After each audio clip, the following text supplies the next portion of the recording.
The second spiritual discipline that I would join to you is fasting. I've invited you to join me in fasting. If you've read through the Advent page, if you haven't, you can go read it.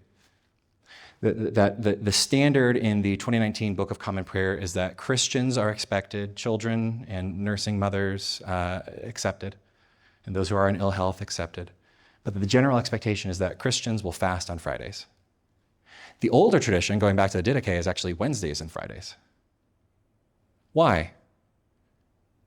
Because fasting actually develops in us a spiritual discipline. It develops in us virtue, and it teaches us that when I feel something in my body, I don't have to act on it. That my body doesn't always indicate every single action that I ought to take. That it's easy for us to submit ourselves not to the Spirit, not to walk according to the Spirit, but to walk according to the flesh. And so to, again, ask this question, are we living the way that God has called us to live? I'll say it with St. Paul. I haven't reached it. I haven't attained it yet.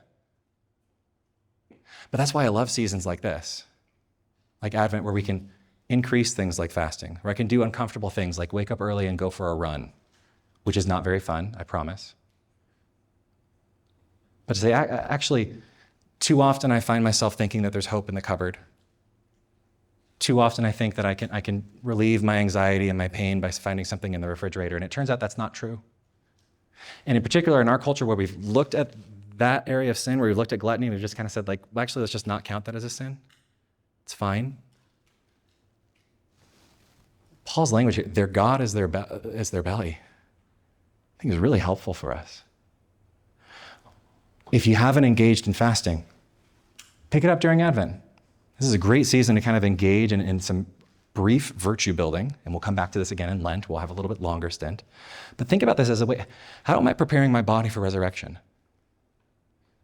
That Jesus in his resurrection, he still bears those glorious scars by which he redeemed you.